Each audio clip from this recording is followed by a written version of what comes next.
services. You get it. Speed. They're thinking of processing over 100 million travelers, I think, in a year. And how are they going to be able to do it? How are they going to drive that efficiency? Using robotics, technology, data that I talked about, because they're always harvesting data as we move to the. So the next time you go to this, if you went there the first time, next time you go, the robot will know you better. Understand? Would have scanned your movements and know who you are. You get it. And you see, we even are able to implement criminal algorithms. Unfortunately, if the robot looks at your face and sees certain movements, they're able to alert the security people that they're up to something. Get it? So, what is now going to happen to even human resource, labor market and all that? They're not going to need a lot of people at the airport as it used to be. And if you were, let's say, a recruitment company or a staffing company, providing services to the Ghana Civil Aviation Authority or to the Ghana Airport, what impact will it have on your business? Because you're a staffing company. This is what I'm talking about.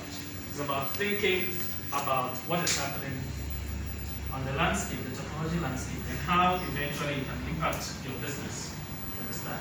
So it's about solving, it's not so much about the technology, it's about solving problems and coming up with innovation. So we saw robotics, that leverages on AI and big data. We also saw the facial recognition technology, which I think is only China that can implement it without major hitch because of their political system. Because if you take it to the liberal democracies, you'll have to challenge this. why do you want to get my data, blah blah blah, and all that.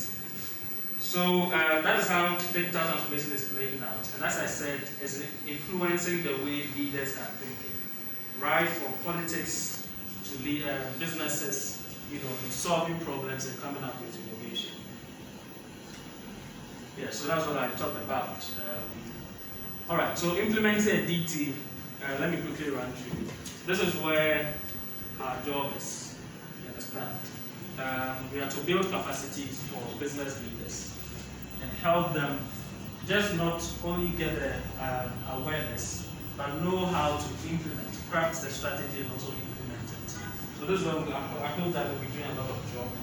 And this time, sometimes this is more interdisciplinary than multidisciplinary. So I'm sure sometimes we'll have consulting, they'll have to collaborate with other consultants.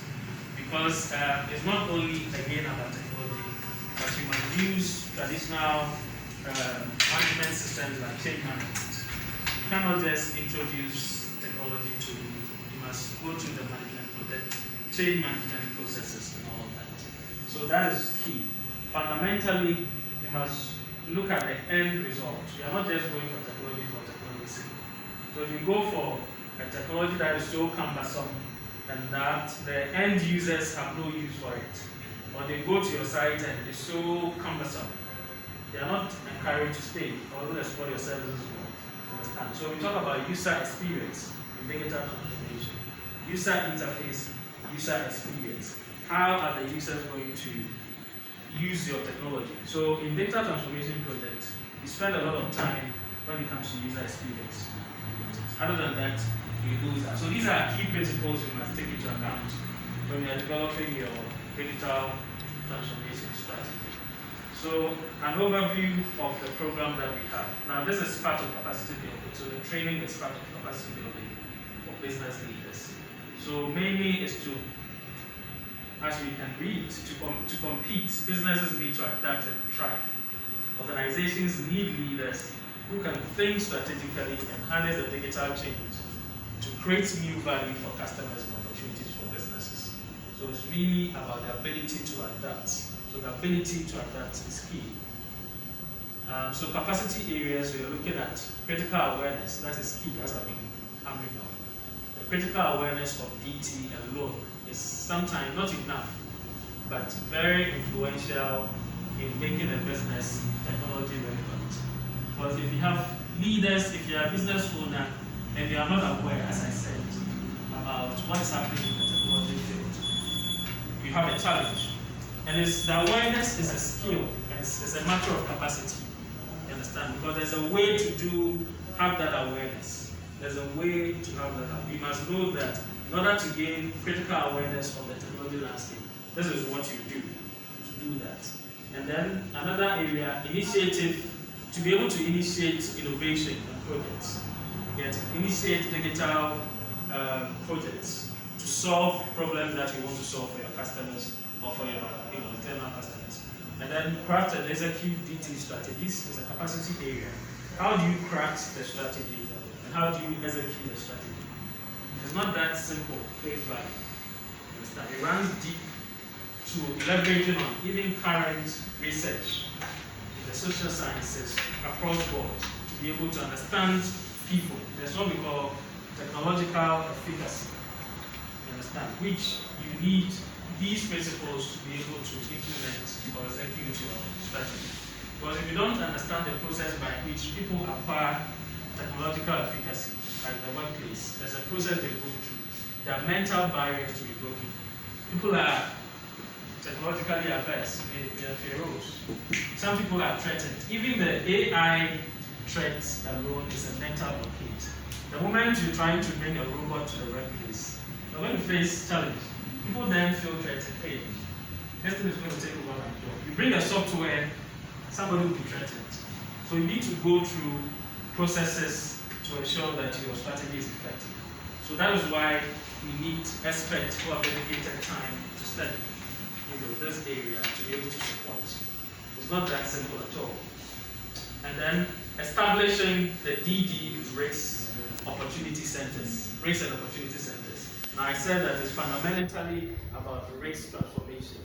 So if you are transforming, in a way to be able to manage your risks, you definitely must have centers. When I say centers, not necessarily physical structures, but make sure you have strategies in place to be observing what is happening in your industry.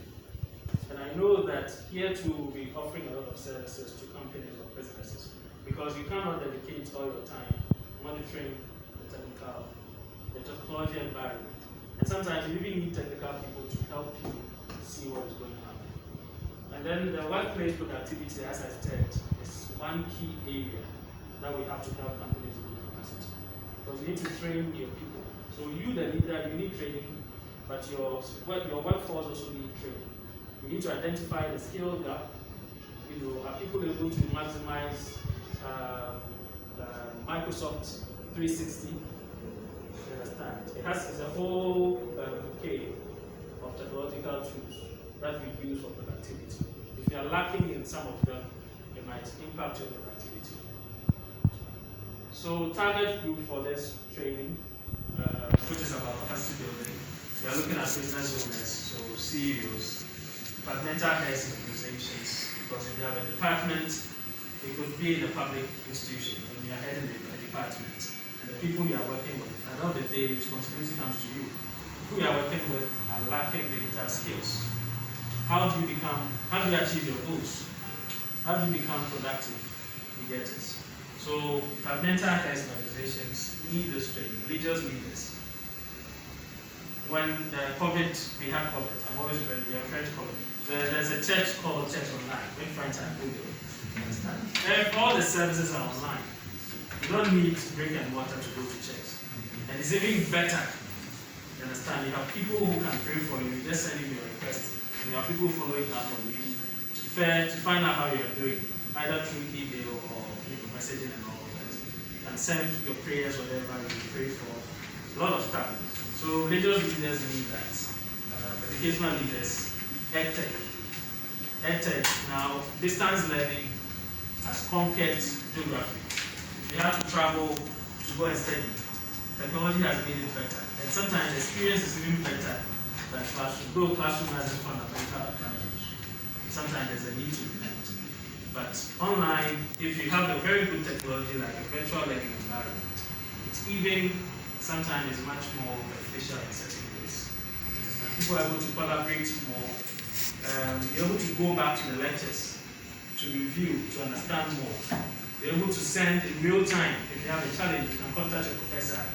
You know that this area I'm facing difficulties. You're able to get back to you. submission of assignments, everything is done online. Sometimes the deadlines are fair. If you fail to submit it,